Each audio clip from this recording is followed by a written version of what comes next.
forma también de poder entender cuáles son los dolores que tiene el otro para empatizar de alguna forma y lograr llegar a un acuerdo que nos permita avanzar. Pero si uno se cierra en su trinchera y solo cree que uno está bien y que el otro está mal y todo el mundo está mal, entonces es difícil avanzar así.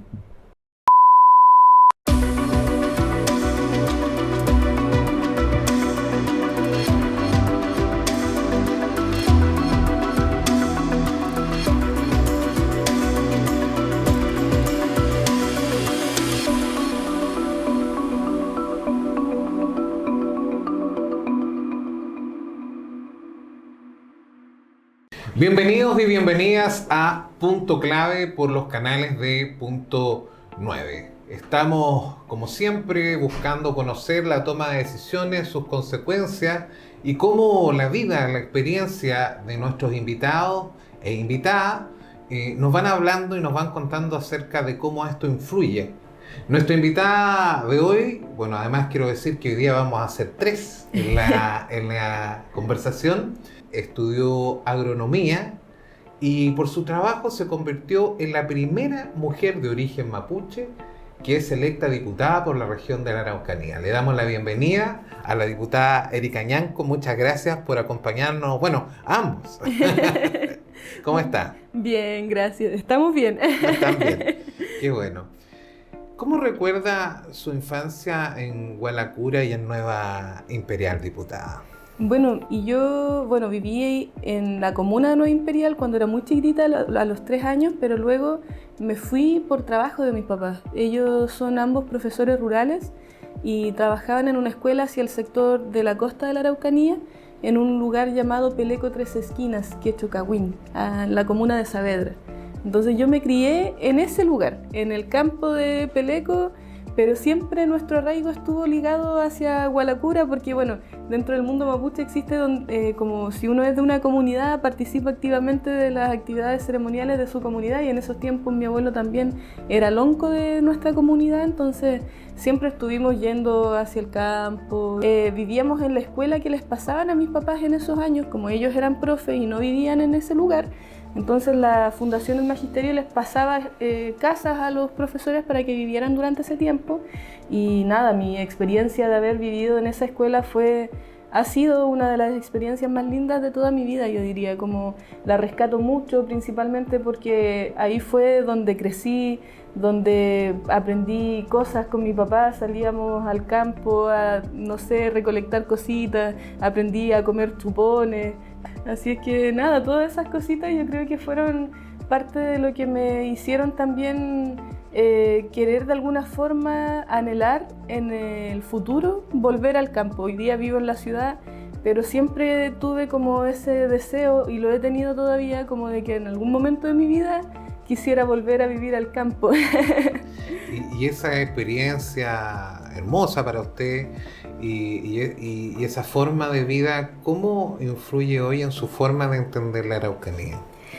También desde esa vereda, desde la vereda de la visión de lo rural, desde que hay que rescatar las tradiciones de lo rural, pero también hay que apoyar a la gente que vive en el campo, porque básicamente en el sector rural pasa una cuestión que es muy parte de la realidad de nuestros territorios, es que existen muy bajos niveles, por ejemplo, de nivel socioeconómico. Hay mucha pobreza, mucho empobrecimiento material de la gente, y eso es porque prácticamente trabajos formales no hay. O sea, la mayor parte de la formación de empleos o del sector económico que se desarrolla la gente en el campo es justamente a través de la agricultura, del trabajo de los cereales, de las papas en el caso de la zona costera, de los animales, de toda esa vida que, si bien puede tener mucha rentabilidad para ciertos casos, como, no sé, los animales que se venden en la feria o qué sé yo, pero también hay una deficiencia porque se depende mucho del mercado externo. Entonces,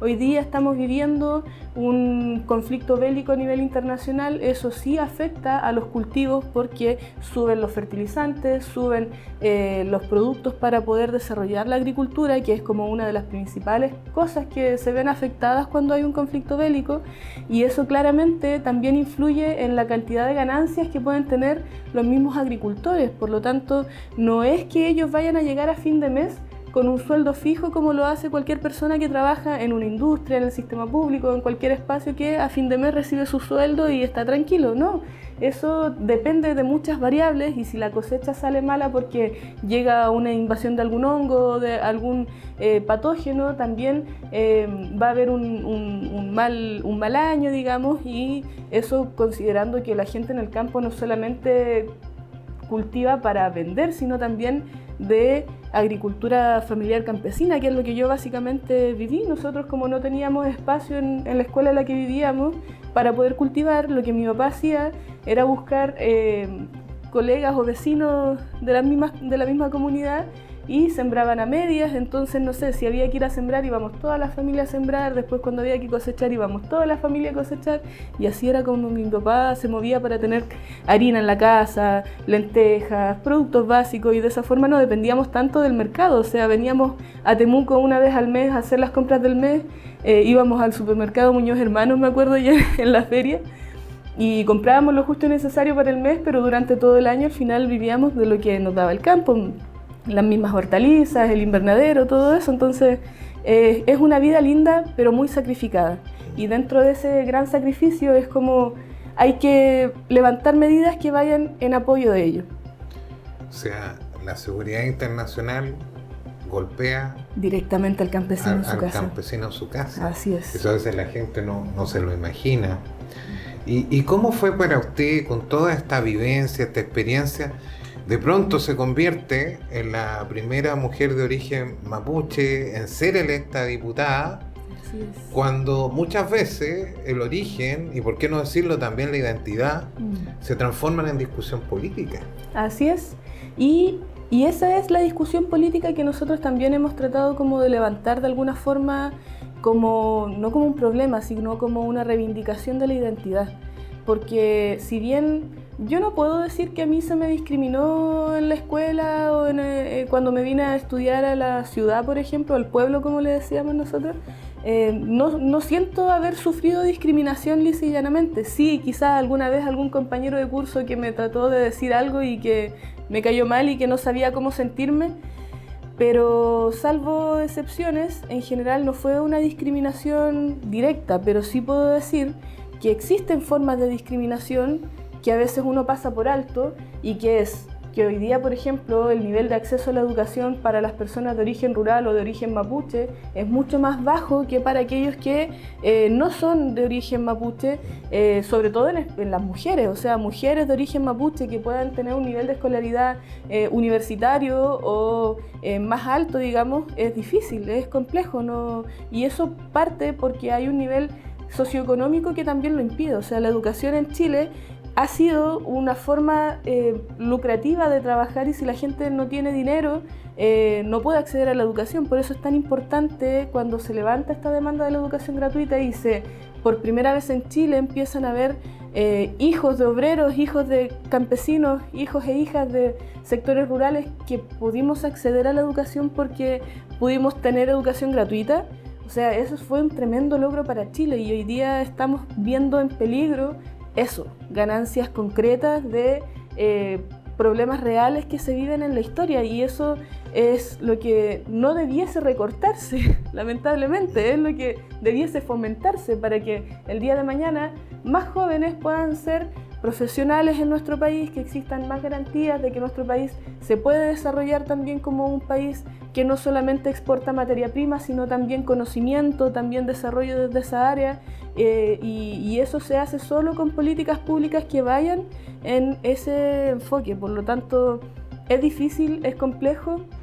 Desde la experiencia también de la reivindicación identitaria, nuestras generaciones anteriores fueron muy discriminadas. O sea, mi papá, mis tíos, mis abuelos partieron por no querer enseñarle el mapuzungún a mis padres, a mi papá y a mis tíos, precisamente porque ellos vivieron tanta discriminación durante el tiempo en el que se impone el Estado de Chile por estos territorios, que no querían que sus hijos sufrieran lo que ellos sufrieron. Se inhiben de su propio lenguaje. Exactamente. Por miedo a que sus hijos sufrieran discriminación. Así es, y es porque en la escuela, que si bien yo hablo de la educación y la educación gratuita y es necesario hoy en día, es un bien fundamental, pero en los años, anteriores, la educación en Chile tuvo un rol fundamental en el despojo identitario de las personas de origen indígena, porque era en la escuela los profesores quienes les enseñaban a los niños que si hablaban una palabra en mapuzungún los golpeaban. No era ni siquiera como no hables así, no, un golpe. A mi papá lo golpearon por él hablar medio enredado, como se dice, por decir carrumba en vez de pica pica, que es un Ulex europeus, un arbusto que crece en el campo. Sí, que además prende mucho cuando hay prende incendio. mucho, así es. O no sé, calicho en vez de eucalipto, los árboles de eucalipto. Entonces esas cosas, a mi papá lo golpearon, le pegaron mucho, entonces finalmente terminan los niños no queriendo ser quienes son e intentando simular ser alguien que no son. O sea, intentando dejar de lado su identidad, su origen rural, su origen campesino, su origen humilde, para intentar ser quienes, no sé, un apellido rimbombante o qué sé yo. Por lo tanto, es necesario que hoy las nuevas generaciones que estamos sobre todo en estos espacios de toma de decisiones seamos capaces de reivindicar esa historia, no desde la victimización ni desde que ay tengo pena, sino desde también por lo que creo que es justo, y es justo recuperar nuestra identidad. Usted pertenece a otra generación, distinto a lo que le tocó vivir a sus padres, pero igual es mujer, de origen mapuche, es joven. ¿La sociedad todavía tiene obstáculos en ese sentido? Sí, sí hay. O sea, hay una brecha de género que sigue siendo muy alta en la sociedad, digamos, no solo sociedad chilena, sino también en el mundo. Hoy las mujeres tenemos un nivel en el cual el acceso laboral es inferior al de los hombres. Tenemos dificultades para, por ejemplo, estar mujeres en puestos de toma de decisiones. Hoy día en el Congreso, por ejemplo, tenemos tan solo un 35% aproximado de paridad. O sea, ni siquiera alcanzamos a ser 50% mujeres, 50% hombres.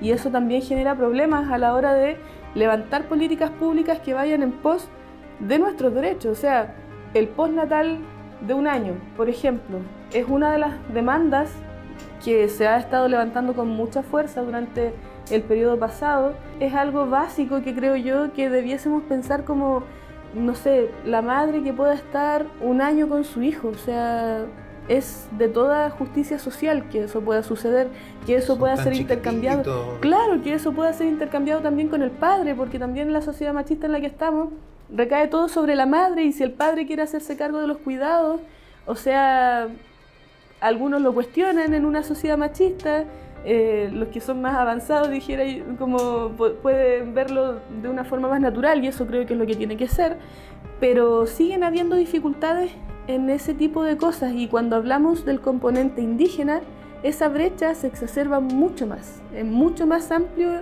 la diferencia y la desigualdad que existe entre el acceso a la educación, el acceso a espacios de toma de decisiones, no solamente en cargos de representación popular como lo puede ser el Congreso, sino también en cargos de toma de decisiones a nivel gerencial, por ejemplo, en el sector privado. No hay tantas mujeres que sean gerentes de una empresa, por ejemplo. Las hay, sí, no lo podemos negar, pero son mucho menos en cuanto a número comparado con los hombres. Ganan menos. Claro. Tienen sueldos más bajos. Y haciendo el mismo trabajo, entonces claramente eso es de una injusticia social tremenda que hay que cambiar. Claro.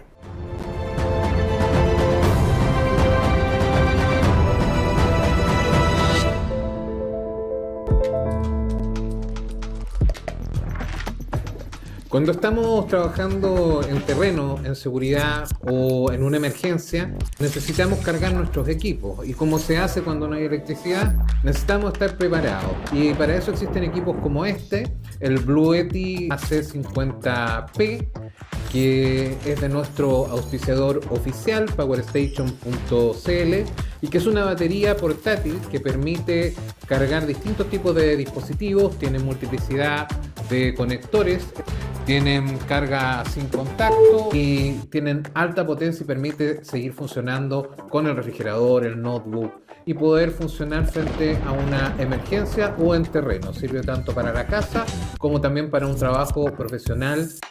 los invitamos a probar Blue Yeti AC50P o cualquiera de los otros modelos en powerstation.cl.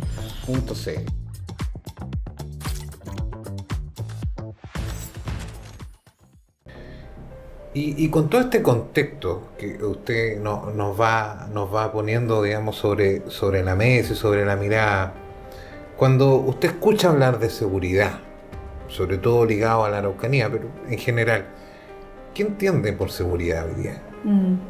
Bueno, seguridad es hacerse cargo, cómo el Estado se hace cargo de que los ciudadanos y ciudadanas vivan bien, vivan tranquilos, vivan en un espacio que no vayan a sentir temor por ser amedrentados en su integridad física o mental, y esa seguridad se ve reflejado en muchos factores, no solamente en la seguridad ciudadana, que es lo que mayormente se habla, sino también desde la seguridad social, que existan buenas pensiones, por ejemplo, para los adultos mayores, desde la seguridad alimentaria, de cómo nos estamos alimentando, cómo el Estado también se hace cargo de que los niños y niñas puedan recibir su alimento en la escuela, que también es parte de los recortes que se ha estado hablando con estos decretos que ha estado levantando el ministro actual.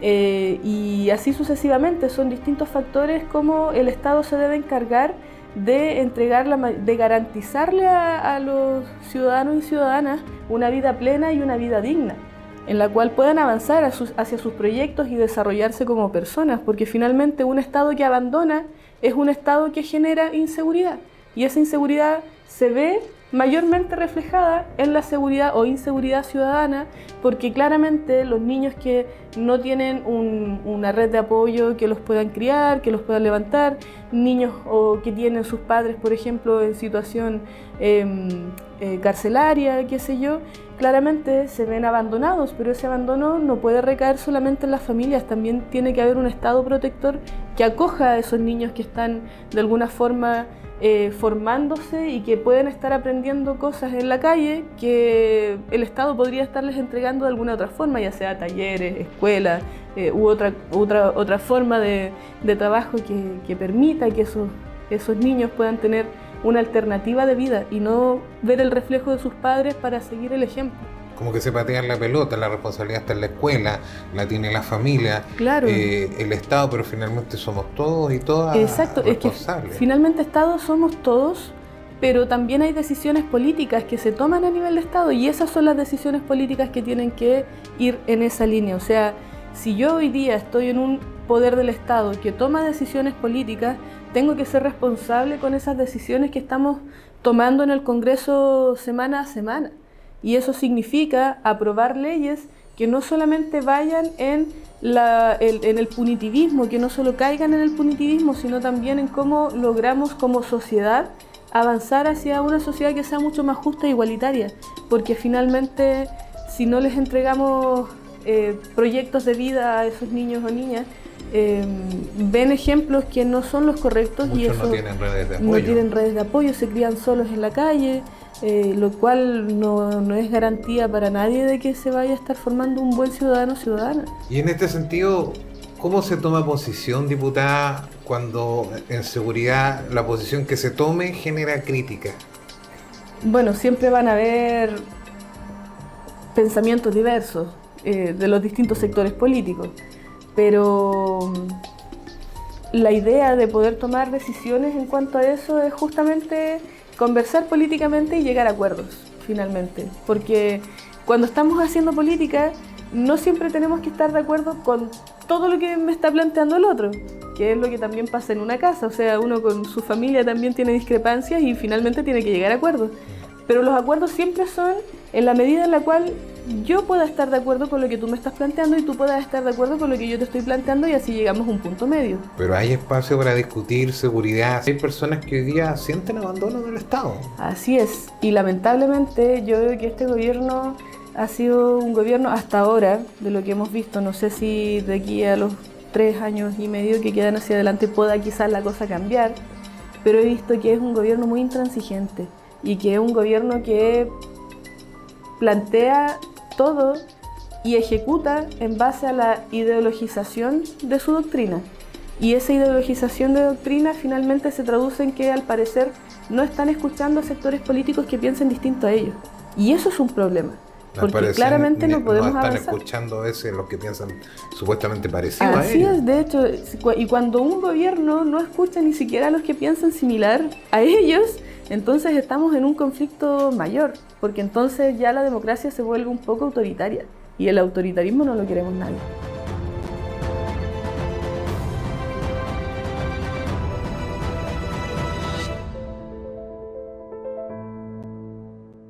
Pero yo le quiero llevar a algo un poquito más lúdico.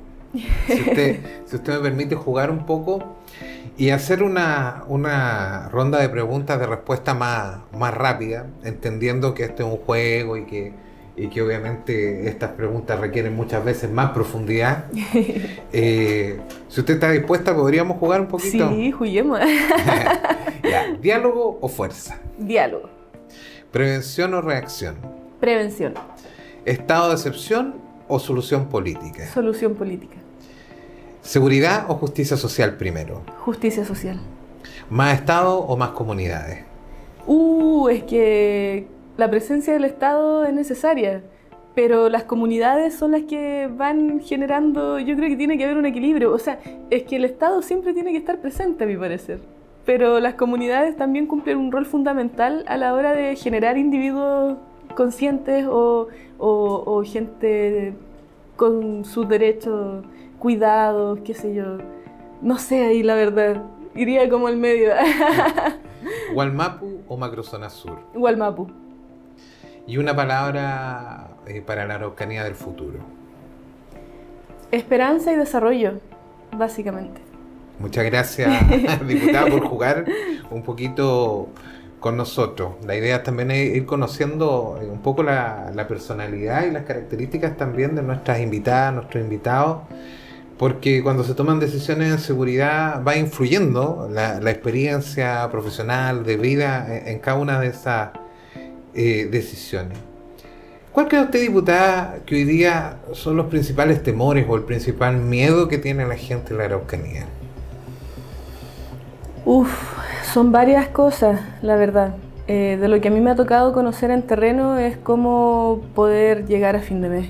Una de las principales preocupaciones. Sabemos que la seguridad siempre va a ser un tema y que eso será a nivel nacional, pero finalmente lo que traduce cómo la gente se desenvuelve en nuestra región es un trabajo estable, tener recursos para la familia, cómo llevar el pan sobre la mesa. Son necesidades importantes y necesarias de trabajar.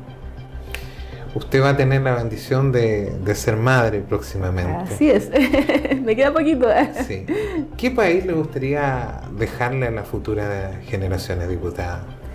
Un país que sea mucho más digno y que pueda garantizarle a los ciudadanos y ciudadanas una vida digna, que no sientan miedo de cómo llegar a fin de mes, porque insisto, es terrible, eso trae consecuencias totales, salud mental sobre todo, o sea, no tener plata para poder pagar el arriendo a fin de mes, no tener plata para pagar el agua, para pagar la luz, para pagar tu comida, tu alimentación, son necesidades básicas que necesitamos todos resolver de alguna forma, y si eso no está resuelto, no hay una garantía de vida tranquila. La gente vive estresada, vive con miedo, vive insegura, vive con problemas de salud mental, muchos llegan a la depresión, muchos no aguantan y terminan tomando decisiones más drásticas incluso con su propia vida. El Estado no abre puertas, se abren las puertas de la criminalidad. No todos van a tomar esas puertas, ni nadie está justificando esas puertas, pero el Estado tendría un deber de abrir esas puertas. Claramente sí, tiene el deber de hacerlo. ¿Sabe? Cuando uno trabaja en seguridad y trabaja con las policías, trabaja con los militares, ellos hacen análisis de las variables que afectan la seguridad. Y entre esas variables, los mismos militares dicen que las condiciones, principalmente de la población de origen indígena, siempre han sido inferiores a las del resto de la población. ¿Cómo enfrentamos eso y cómo se toman las decisiones ahí en seguridad? Sí, bueno, por eso es tan importante trabajar las necesidades concretas que tiene la gente, porque si nos damos cuenta, Ercilla, por ejemplo, que es una comuna que, bueno, si bien no es mi distrito, pero es de la región de la Araucanía, es una comuna que ha estado constantemente en el ojo del huracán porque en Ercilla está Temucuicui. Y todos sabemos que cuando escuchamos Temucuicui es como si nos presentaran al diablo, es como el infierno mismo. Y uno que ha tenido la posibilidad y la oportunidad de conocer a la gente de Temucuicui sabe que no son demonios, sabe que son gente buena, que quiere trabajar, que quiere llegar a fin de mes, que tiene problemas de agua, de falta de agua, como la mayoría de los sectores rurales de Chile, que tienen problemas de falta de caminos rurales, como la mayoría de los sectores rurales de Chile, y que básicamente lo que necesitan es que se atiendan sus demandas también. Por lo tanto, el nivel de empobrecimiento que existe y a la vez de estigmatización le hace daño a nuestro país, porque finalmente termina considerando que cierto grupo de personas, ciertos apellidos de personas, ciertos sectores de la población son como si estuviésemos en Medio Oriente, en una guerra bélica internacional, cuando no es así.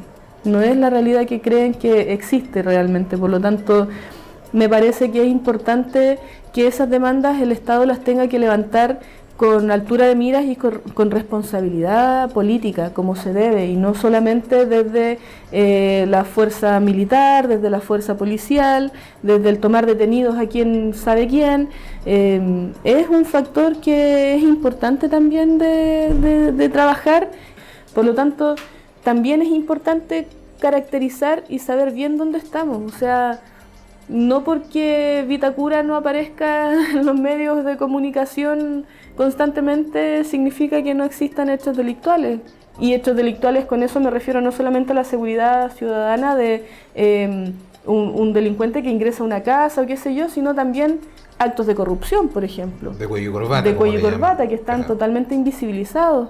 Acciones que comprenden o han comprendido muchas veces incluso a personas de sectores políticos. Y eso hay que trabajarlo también. Eso igual es parte de la seguridad. En la toma de decisiones en seguridad pública y seguridad interior y todo lo que les toca a ustedes ver como parlamentarias y parlamentarios, ¿cuál cree usted que es el punto clave? Un Estado presente que se haga cargo de resolver las necesidades de la gente, no solo en lo inmediato, sino también a largo plazo. Y eso significa un Estado garante de derechos sociales, que permita el pleno desarrollo de sus conciudadanos y que los defienda, básicamente, en todo sentido. O sea, un Estado que se haga presente y que defienda a sus conciudadanos para que se sientan seguros en su día a día. Bueno, ya estamos terminando y muchas veces la Araucanía es noticia nacional por temas de violencia, pero pocas veces nos sentamos a escuchar qué hay detrás de estas historias del conflicto, cuáles son las esperanzas, cuáles son los miedos, cuáles son las historias. Y muchas veces quizás nos falta analizar que el verdadero punto clave está un poco en lo que decía la diputada, también en entender antes de reaccionar.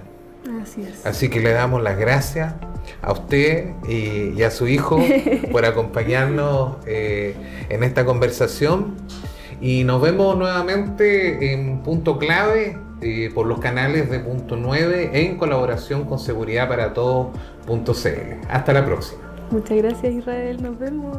Gracias.